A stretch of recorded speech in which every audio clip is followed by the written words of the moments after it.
Admiral Hyunwoo had not slept in 3 days. He stood in the war room deep under Earth's surface. Around him, screens showed star maps and ship positions. Military officers moved quickly, preparing reports. Everyone looked tired and angry.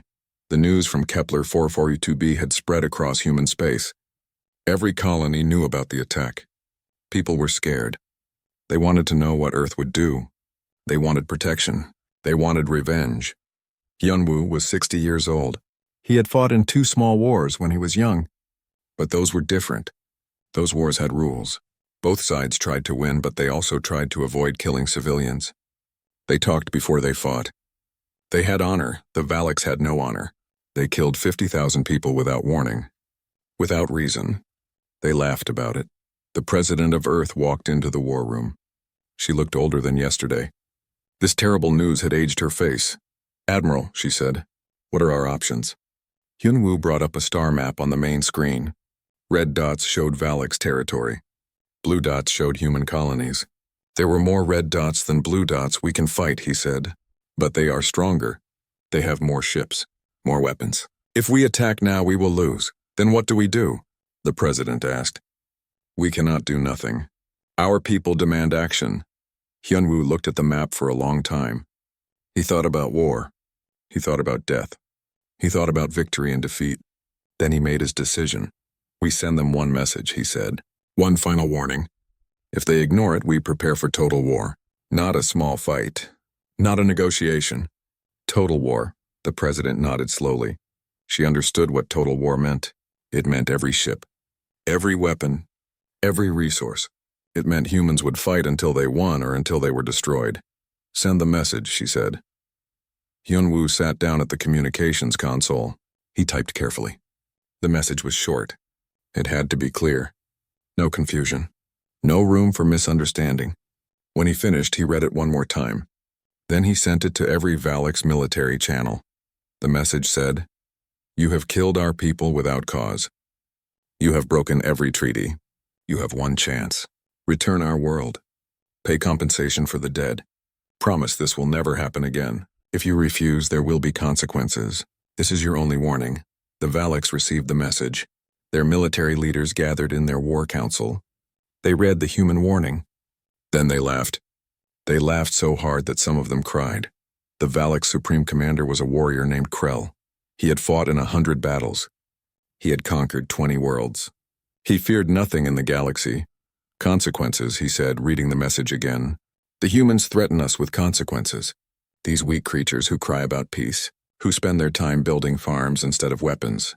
His officers laughed with him. One of them, a younger warrior, spoke up. "Supreme Commander, should we respond?" Krell thought about it. Then he smiled. He sent a message back to Earth. It was even shorter than the human warning.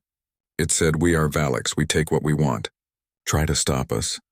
When Hyunwoo received that message, he showed it to the president. They both knew what it meant.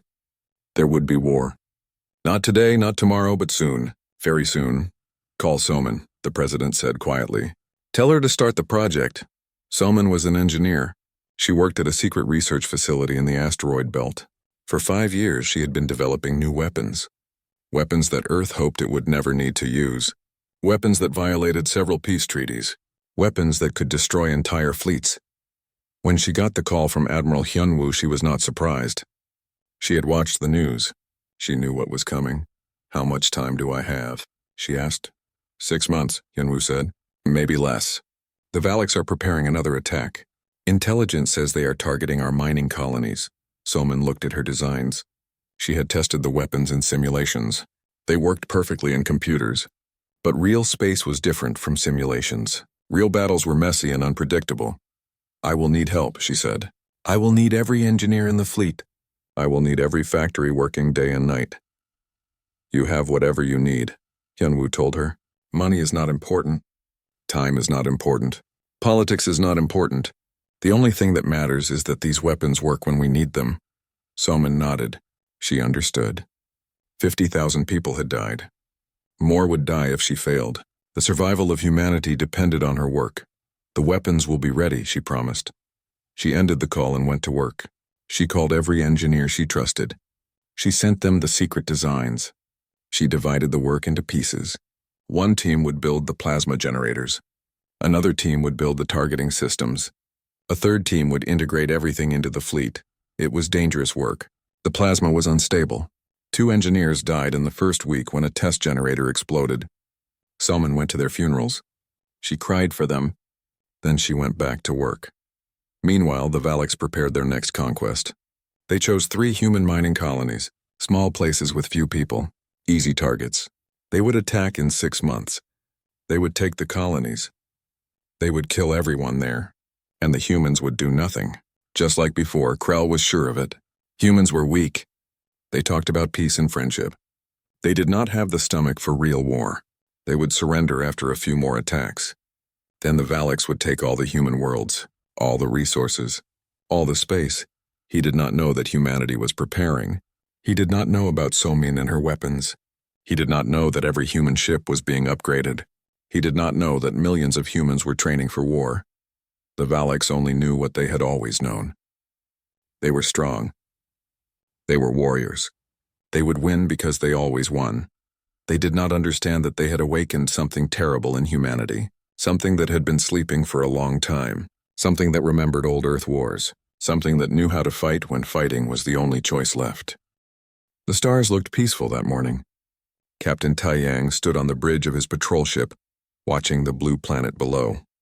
Kepler 442b was a good world. Humans had lived there for 20 years now. Farms covered the valleys. Cities grew along the rivers. Children played in parks that smelled like Earth's forests. It was home to 50,000 people. Taiyang drank his coffee and checked the screens. Everything was normal. His ship, the Morning Star, was small, just a patrol vessel. It carried light weapons and a crew of 30. Their job was simple. Watch the space around the colony. Make sure nothing bad happened. Nothing bad ever happened. The galaxy was at peace. Humans had made friends with other species. They traded goods. They shared technology. They helped each other. Taiyang had been a captain for 5 years. In all that time, he never fired a weapon in anger. His communications officer, a young woman named Jiwon, looked up from her station. She frowned at her screen. Something was wrong. Taiyang saw it on her face before she spoke. "Captain," she said, "we have ships coming out of faster than light travel." "A lot of ships." Taiyang put down his coffee. "How many?" 50, no, 60. "They keep coming." Her voice shook. "Captain, they are not human ships." The bridge went quiet. Every officer stopped working. They all looked at the main screen. Taiyang saw the ships appear. They were big, much bigger than his patrol ship. They had sharp edges and dark metal. He knew those ships. Everyone in the galaxy knew those ships. The Valaks Empire. The Valaks were warriors. They conquered worlds. They took what they wanted, but they had treaties. They had agreements. Humans and Valaks were not friends, but they were not enemies either. There was peace between them. "Send them a greeting," Taiyang said. His heart beat fast, but his voice stayed calm. "Ask them why they are here." Jiwon worked quickly. She sent the message. They waited. The Valak ships moved closer to the planet. They did not answer. "Try again," Taiyang said. Another message went out. Still no answer. The Valak ships formed a circle around Kepler 442b. Taiyang felt sick. He knew what that formation meant. He had studied military tactics. "That was an attack formation, Captain," his weapons officer said. "They are charging their guns." "Sound the alarm on the planet," Taiyang ordered. "Tell everyone to get to the shelters." "Do it now!" But it was too late. The Valak ships opened fire. Beams of red light shot down from space. They hit the cities. Explosions bloomed like terrible flowers. Buildings fell. Fire spread. Taiyang watched it happen on his screen. He could do nothing to stop it. "Captain, we have to help them," his pilot shouted. Taiyang wanted to help. He wanted to fight. But his small ship would die in seconds against 60 warships. His crew would die, and then no one would be left to tell Earth what happened here. "Record everything," he said quietly. "Send it to Earth. Keep sending until they receive it." The attack lasted 20 minutes.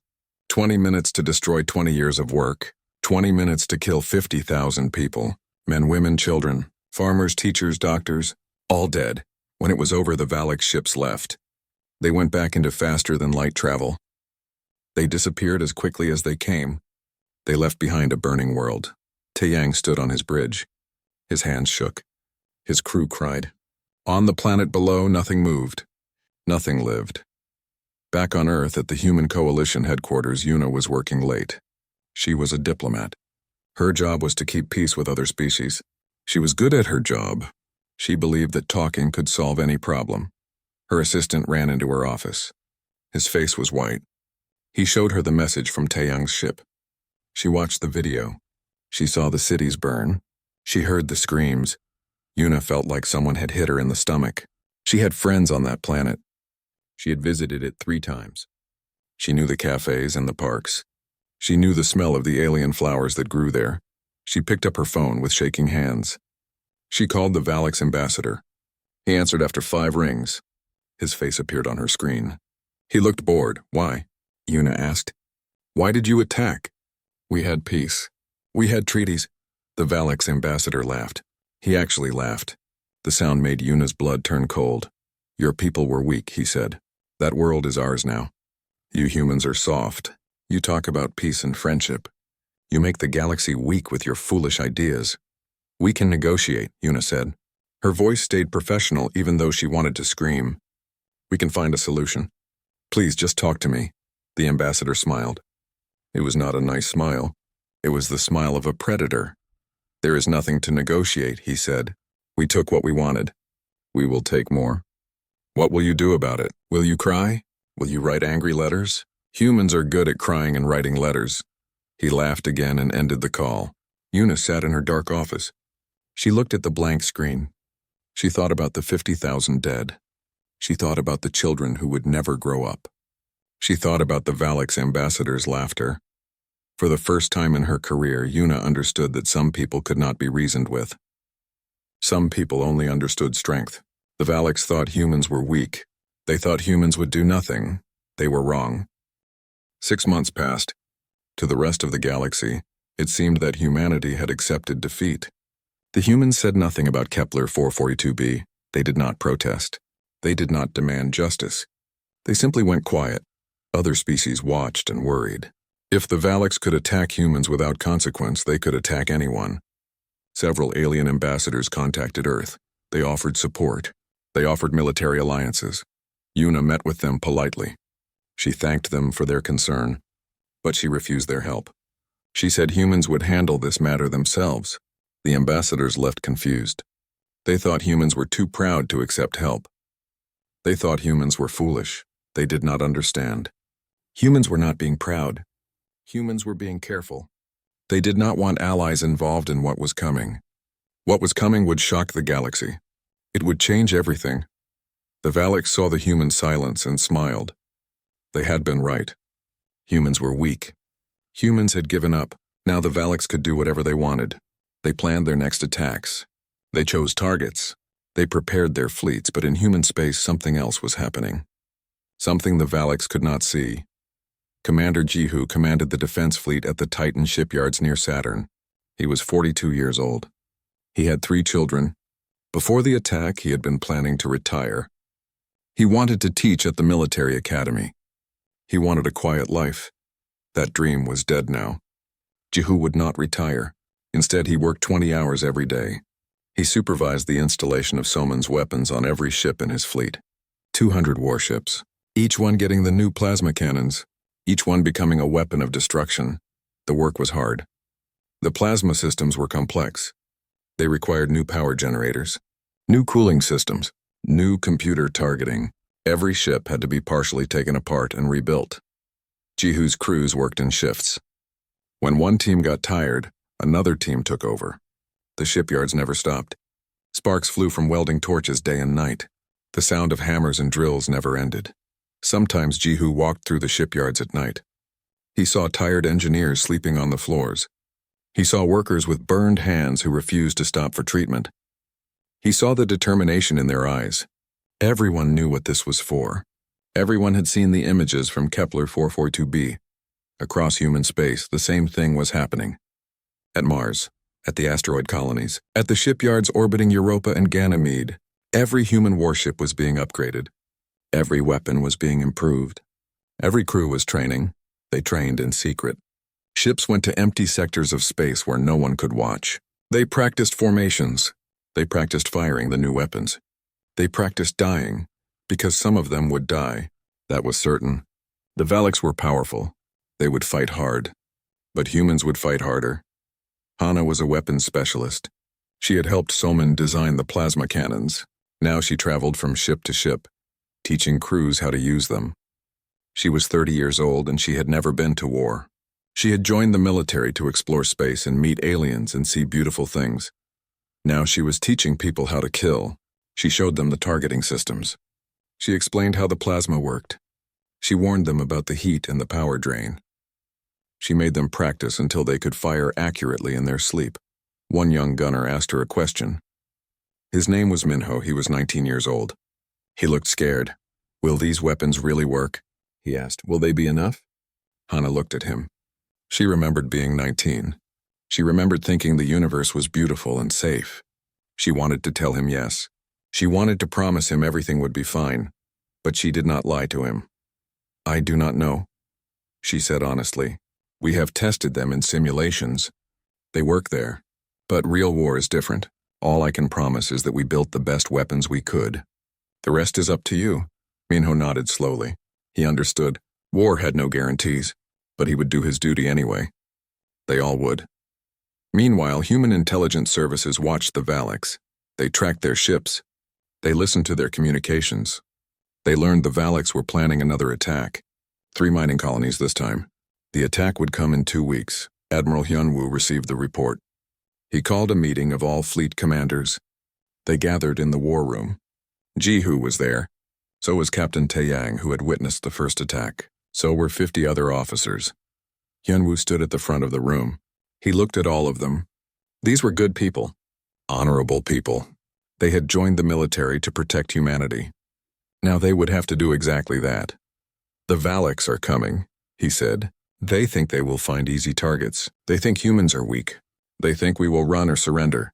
He paused. Every officer in the room waited. "They are wrong," Hyunwoo continued. "We will not run. We will not surrender. When they arrive at those colonies, we will be waiting. Every ship. Every weapon. We will show them what happens when you attack humanity." The room stayed silent, but Hyunwoo could feel the energy, the determination. These officers had lost friends on Kepler 442b. Some had lost family. They all wanted justice. They all wanted revenge, but remember, Hyunwoo said, "We are not animals. We are not the Valaks. We will fight hard. We will fight to win, but we will not murder civilians. We will not attack worlds. We will only destroy their military. We will show them that humans can be merciful even in war." Some officers nodded. Others looked uncertain. One of them, a woman named Yoonji, spoke up. "Admiral, they killed 50,000 of our people. Why should we show them mercy?" Hyunwoo looked at her. He understood her anger. He felt it too. "Because we are better than them," he said simply. "Because if we become like them, then they have already won. We will defeat them completely. We will destroy their military completely, but we will not become monsters to do it." The meeting ended. Officers returned to their ships. The fleet prepared to move. In 2 weeks, they would spring their trap. The Valaks had no idea what was coming. They thought they were the hunters. They did not realize they had become the prey. Soman watched the fleet depart from her research station. She had done her part. The weapons worked. The tests had proven it. Now it was time for others to use them. She thought about the 50,000 dead. She thought about the engineers who had died building these weapons. She thought about all the people who would die in the coming war. She hoped it would be worth it. She hoped humanity would win. Because if they lost, everything would be over. Not just for humans, but for every peaceful species in the galaxy. The Valaks would rule everything, and the universe would become a darker place. The Valaks fleet arrived exactly on schedule. 80 warships dropped out of faster-than-light travel near the 3 human mining colonies. They formed their attack pattern, the same pattern they had used at Kepler 442b, the pattern that had worked so well before. Supreme Commander Krell sat on the bridge of his flagship. He felt satisfied. This would be another easy victory. Another message to the humans. Another reminder that the Valaks were the true masters of space. His communications officer looked up from his station. He seemed confused. Commander, we are detecting ships. Many ships. Krell frowned. Human cargo ships, probably. Running away like cowards. How many? He asked. 200? No, 250. Commander, they are not cargo ships. They are warships. Human warships, Krell stood up. That made no sense. Humans did not have that many warships. And even if they did, why would they bring them here? Why would they risk everything to defend 3 small mining colonies? Then he saw them on his screen.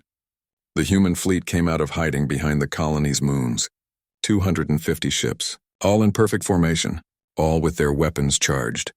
For the first time in his long military career, Krell felt something he had not felt in decades. He felt afraid. On the bridge of the human flagship Vengeful Light, Captain Taeyang stood ready. This was the same Taeyang who had watched Kepler 442b burn. The same man who had been unable to help. But now he was not in a small patrol ship. Now he commanded a heavy cruiser. And this time he would not watch. This time he would fight. Admiral Hyunwoo's face appeared on every screen in the human fleet. He looked calm. His voice was steady. All ships, this is Admiral Hyunwoo. 6 months ago, the Valaks murdered 50,000 humans. They laughed at our warning. They called us weak. Today, we show them what humanity really is. Today, we send them a message they will never forget. All ships, you may fire when ready. Taeyang looked at his weapons officer. The young man's hands shook slightly as they hovered over the controls. Taeyang put a hand on his shoulder. Steady, Taeyang said quietly. Remember your training. Remember Kepler 442b, fire. The weapons officer pressed the button. The new plasma cannons activated. Blue-white energy streaked across space. It hit a Valak's warship. The ship's shields tried to absorb the impact. They failed. The plasma burned through the shields like they were paper. It burned through the hull. The Valak ship exploded in a ball of fire. Across the human fleet, 250 ships fired at once. The space between the fleets lit up like a star. Plasma beams crossed the distance in seconds. They hit Valak ships. They destroyed Valak ships. The Valaks tried to return fire, but they were confused. They were not prepared for this. They thought humans were weak. They thought this would be easy. They were wrong. Krell shouted orders. His fleet tried to reorganize. They tried to form defensive positions, but the human weapons were too powerful. Every shot that hit destroyed a ship. The Valaks had never seen weapons like this. Their shields could not stop them. Their armor could not protect them. In 10 minutes, half the Valak's fleet was gone. 40 ships destroyed. The rest tried to retreat. They tried to escape into faster-than-light travel. But human ships surrounded them. There was no escape. Krell's flagship took 3 hits. The bridge filled with smoke. Officers lay dead at their stations. Krell himself had burns on his arms. He looked at his tactical display. 20 ships left, only 20 out of 80. A message came through from the human fleet. Admiral Hyunwoo's face appeared on the screen. His expression showed no anger, no joy, just cold determination. Supreme Commander Krell, Hyunwoo said, you may surrender. Power down your weapons. You and your crews will be treated as prisoners of war. You will not be harmed if you comply. Krell stared at the screen. Surrender? He was Valaks. The Valaks did not surrender. The Valaks conquered. The Valaks were warriors, but he looked at his burning bridge. He looked at his dead officers. He looked at his tactical display showing 20 ships against 250. And he understood. If he continued fighting, everyone would die. His warriors would die for nothing. He made the hardest decision of his life. We surrender, he said quietly. The remaining Valak ships powered down their weapons. Human ships moved in carefully. They took the Valak's crews prisoner. They treated them with respect. No one was executed. No one was tortured. The humans remembered what Hyunwoo had said. They were better than the Valaks, but the battle was not over. This was just the first message. Now humanity had to send the second message, the real message. Commander Jihu led his fleet toward Valak's territory. His orders were clear. Find the Valak's military bases. Destroy them. Find the Valak's shipyards. Destroy them. Find the Valak's fleet academy. Destroy it. But do not touch civilian targets. Do not attack cities. Do not attack farms. This was war against the Valak's military, not the Valak's people. Jihu's fleet moved through Valak space like a storm. They hit military base after military base. The Valaks tried to defend, but their weapons could not compete with the human plasma cannons. Their ships died by the dozens. Their bases burned. On the third day of the campaign, Jihu received a message from a Valix military base he was about to attack. The base commander wanted to talk. Jihu accepted the communication. The Valix commander was old. His uniform was perfect. His face was proud, but his eyes showed fear. "We know you are coming," the commander said. "We know we cannot stop you." "But my base has 5,000 warriors. They are willing to die. Is that what you want? More death?" Jihu thought about it. He thought about his orders. He thought about mercy. "You may evacuate your base," Jihu said. "Take your people. Leave your weapons. You have 2 hours." The Valix commander stared at him. This was not what he expected. He expected death and fire. He expected humans to act like Valix, to kill everyone. "Why?" the commander asked. "Because we are not you," Jihu said simply. 2 hours, the base evacuated. The warriors left their weapons behind. 2 hours later, human plasma cannons destroyed the empty base. The building burned. The weapons melted. But no one died. This happened again and again across Valix space. Humans gave every base a chance to evacuate. Most took it.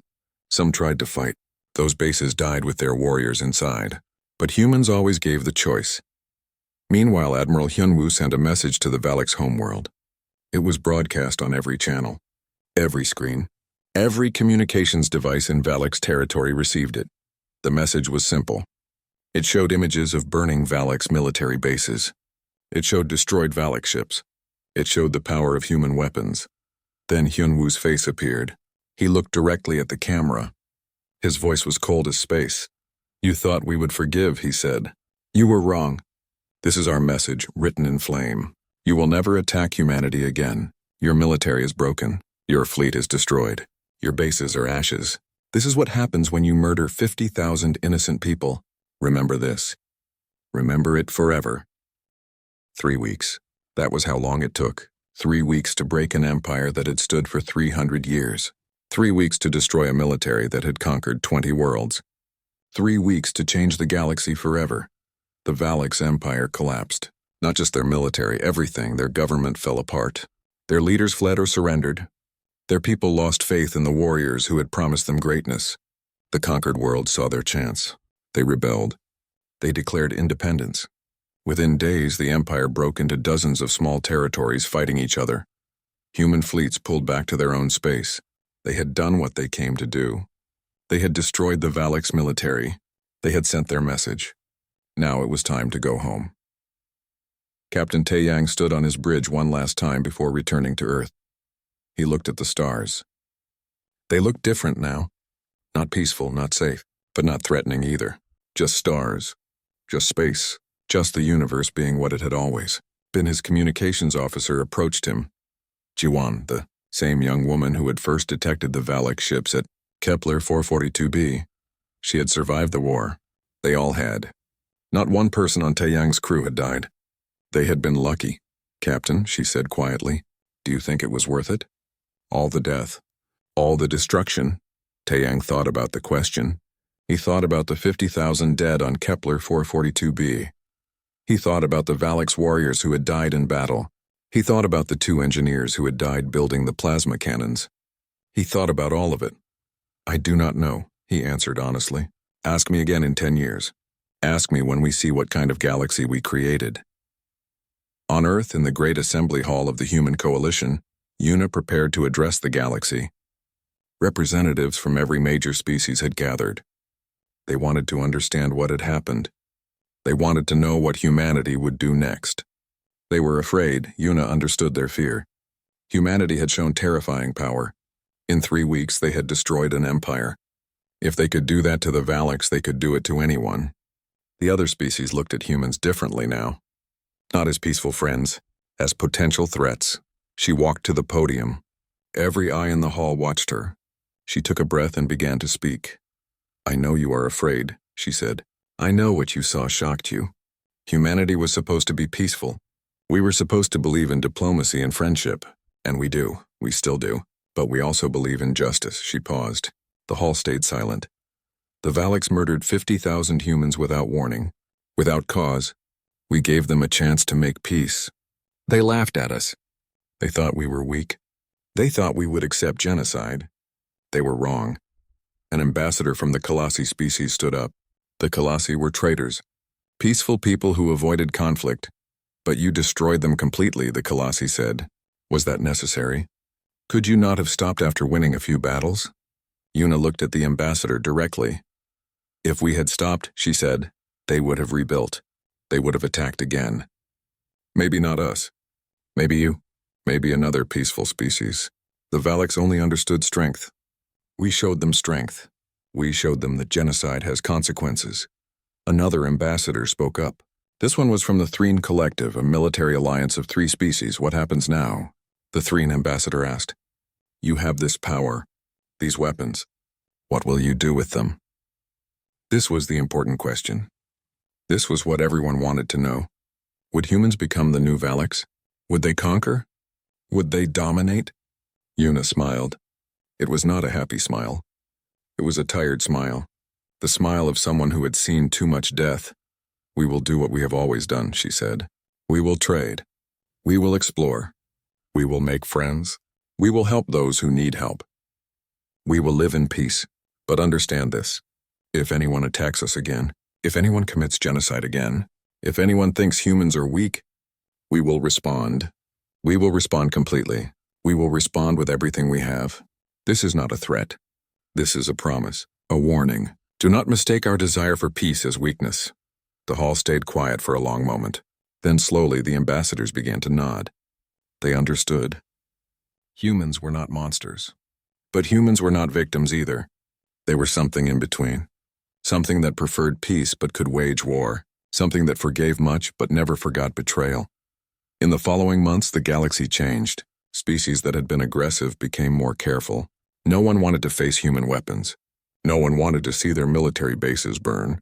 Peace became more common, not because everyone suddenly became good, but because everyone understood the cost of war. Commander Jihu retired. He went to teach at the military academy like he had always planned. He taught young officers about tactics and strategy, but he also taught them about restraint, about mercy, about being strong enough to choose peace. Soman continued her research, but now she worked on different projects. She developed better shields, better medical technology, better tools for exploration. The weapons she had created were stored away, ready if needed, but everyone hoped they would never be needed again. Hana left the military. She could not teach people to kill anymore. Instead, she became an engineer on a colony ship. She helped build new worlds. She helped create life instead of destroying it. She thought that was better work. Admiral Hyunwoo stayed at his post.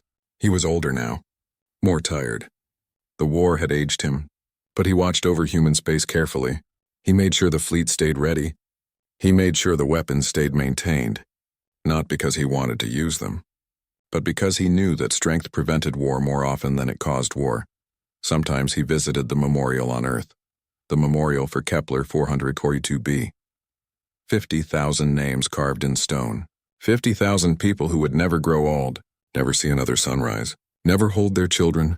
Hyunwoo would stand there for hours, reading the names, remembering what happened, remembering why it happened, making sure he never forgot. One day, a young officer approached him at the memorial. The officer was barely 20, too young to have fought in the war, young enough to think war was glorious. Admiral, the young officer said, they say you won the war in 3 weeks. They say you destroyed the entire Valaks Empire. You must be proud. Hyunwoo looked at the young man. He saw himself 50 years ago, young and eager, thinking war was simple, thinking victory was clean, proud. Hyunwoo said quietly, no, I am not proud. War is not something to be proud of. It is something to be prevented. We won because we had better weapons. We won because we were prepared. But we also lost. We lost these 50,000 people. We lost our innocence. We lost the peace we had built for generations. The young officer looked confused. That was not what he expected to hear. But you won, he insisted. Yes, Hyunwoo agreed. We won. And now we must make sure that victory meant something. We must make sure those 50,000 people did not die for nothing. We must build a better galaxy, a safer galaxy, a galaxy where this never happens again. He turned back to the memorial. The young officer stood beside him. They read the names together in silence. Across the galaxy, other species told the story. They told their children about the Valaks who laughed at human warnings. They told them about the 3-week war. They told them about the message written in flame. It became a legend, a warning, a reminder. The legend said, "Humans are kind. Humans are forgiving. Humans will help you. Humans will trade with you. Humans will be your friends. But never mistake kindness for weakness. Never think forgiveness means they forget, because if you hurt them badly enough, if you cross the line, if you commit genocide, then humans will show you what they really are. They will show you the fire that still burns in their hearts from their ancient wars. They will show you that peaceful species can be the most dangerous when pushed too far." Years passed. Decades passed. The galaxy stayed mostly at peace. Not perfect peace. There were still conflicts, still disagreements, but nothing like the Valaks War. Nothing like that genocide, because everyone remembered. Everyone knew. They had seen the flame. They had read the message. And they understood humanity would forgive many things. But some things could never be forgiven. Some things could only be answered with fire. And the stars would remember. The stars would always remember the day humans stopped being prey and became something else. Something that wanted peace but could wage war. Something that offered mercy but demanded justice. Something that proved the old saying true. The most dangerous warriors are the ones who do not want to fight.